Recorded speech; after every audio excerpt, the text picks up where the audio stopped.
Welcome back to Invictus Forum. Follow us on YouTube. Subscribe to our channel. Share our videos with other students all through the country so that they too can benefit from the revision that we are carrying out here to prepare you for the GCE examination.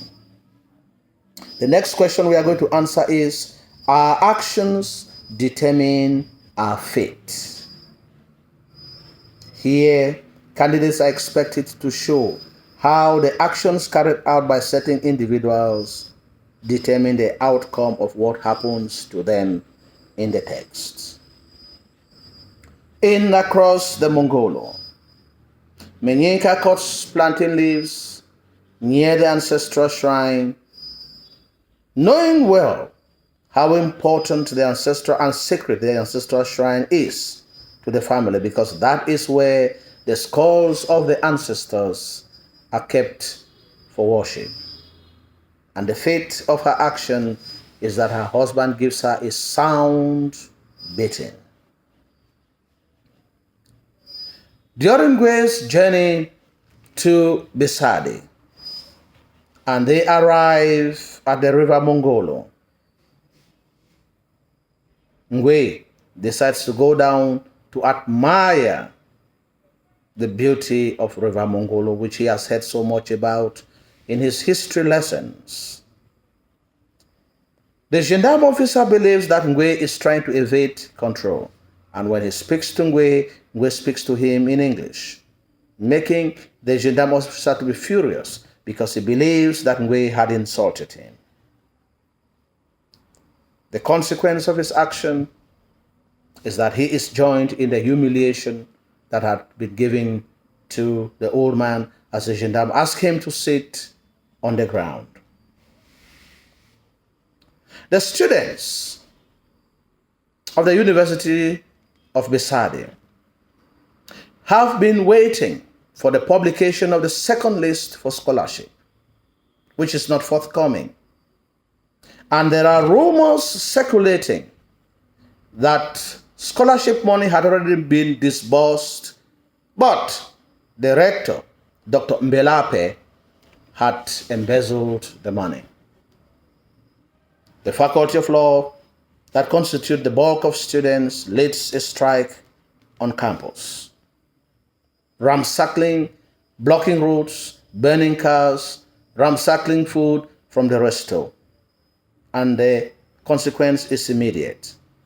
The police descend on campus, beating up students, molesting them, arresting some, torturing some, and humiliating them. Ngwe is one of those victims who is innocently arrested, yet he is charged for being a dangerous element and one of the leaders, and then he is taken to Senkiem, where he is detained and deprived of food and water for weeks, taken to the balançoire, and only released through a simple mistake, where the authorities there think that Ngwe could be the son of the Secretary General at the presidency. Shirela loves Ngwe, but she also is in a relationship with Monsieur Abezo for material reasons. The consequence is immediate. Ngwe discovers that she is cheating, and she confesses that yes, they have a relationship, but it is purely material. And Ngwe decides to leave Shirela and does not want to have anything to do with her again. Despite attempts by Shirela for reconciliation, Ngwe turns his back definitively to her infidelity. Ngwe and Monsieur Abeso share the same interest in Shirela, and they meet in Shirela's room, where Shirela is dressed in a transparent gown. Ngwe's daring challenge of eating the food, climbing on the bed, irritates Monsieur Abeso, because the message Ngwe is passing to Monsieur Abeso is the fact that he is the owner of the room and the lady belongs to him. With his ego, Monsieur Abeso cannot take this lying down, and he leaves the room threatening Ngwe that he will make Ngwe to understand that he is in Besadi. The consequence is immediate. Ngwe is given a 0 in 2 of his major courses, probably on orders from Monsieur Abeso. And when the results come out and Ngwe finds his result, he cannot take it anymore. He develops a mental breakdown. In Lake God, Shea Boyo insists on coming all the time to remind the fawn about the sacrifice to the lake god. And the fawn thinks that Shea Boyo is overstepping his bounds. He also tells the fawn that all the problems caused in the land bear their responsibility to Father Leo. His fate is sealed. He is beaten and thrown out of the palace by the fawn's thugs. The fawn refuses to listen to the women's plight.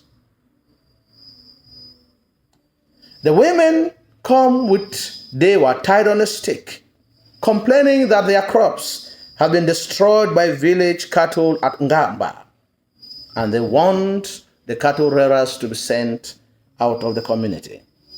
But the fawn refuses for a personal reason and greed. The women know that they can't do anything to the fawn.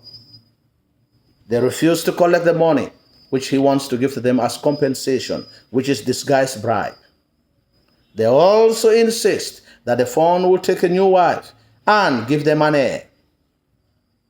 They decide to punish Angela. In order for Angela to put pressure on her husband, they refuse to sell her food at the market. They refuse to recognize her as their queen and remind her of her infidelity. The men of the land are silent because Quiphon has been banned by the fawn. They cannot take any action, but they know that the water in the lake has been boiling for the past 4 days, and the divinations by Shea Boyo has already indicated that there is a catastrophe in the making. The women decide to go into action. They decide to take the oath of sealed lips, which includes depriving the men of food and sex, so that this might push them to put pressure on the fawn, for the fawn to perform the sacrifice. The fawn is headstrong, despite the constant reminder from Shea Boyo for the fawn to perform the sacrifice. He refuses. Members of Quiphon, the pillars of Quiphon, go to the palace to make the fawn see reason why the sacrifice has to be performed. But he claims to them that he is a Christian monarch. And the fawn and Quiphon tells the fawn that they will be back. They abduct the fawn with the intention to force him to perform the sacrifice. But it is too late, as there is an explosion from the lake that kills everything apart from the 4 survivors. In Madame Bovary, Mrs. Bovary contracts a fruitless marriage for Charles, which is not based on love, because she thinks that Heloise is still in possession of her wealth. The consequence is immediate. Upon the death of this lady, the boy is not, first of all, happy in the marriage because it is not based on love. And upon the death of this lady, he leaves the marriage empty-handed and frustrated. Charles is put in a medical school by his mother's influence, through his mother's influence, despite his lack of a certain level of intelligence. And the fate is that he is an incompetent doctor. He fails to perform a surgical operation on Hippolyte's clubfoot. Emma, although she is married, entertains extramarital relationship with other men. And the consequence of this is that she is constantly emotionally shattered because she is so attached to this relationship. She becomes heavily indebted to Lheureux. That makes her to become very frustrated.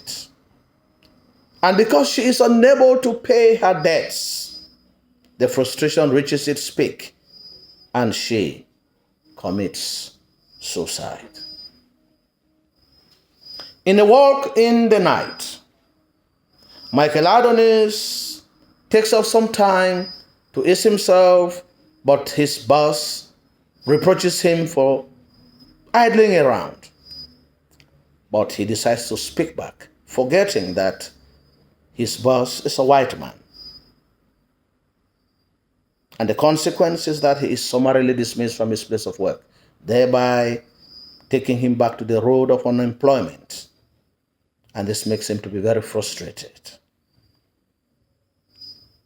Constable Rat visits the gambling joint, and Mr. Chips makes a simple joke, which Constable Rat does not appreciate. He hits him on the jaw, making him to bleed. But still that does not stop him from collecting money before he leaves. Lorenzo keeps on impregnating his wife. They already have 5 children. And his wife has just announced that she is expecting the 6th. And this makes Lorenzo to be angry and frustrated because the coming of a new baby will increase their financial burden. Although he wants his wife to abort the baby, she refuses. Willie Boy is involved in petty crime. Fox and the gang are looking for him because they want to use him for an operation.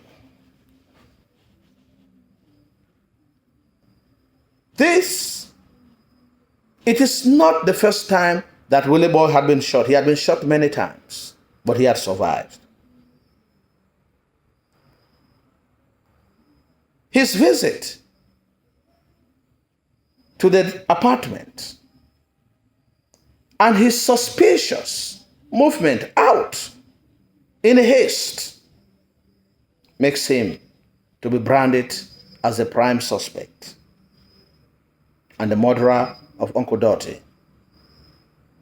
And the consequence is that Constable Rat uses him as a game for hunting, shoots him, refuses an ambulance to come and take him to the hospital,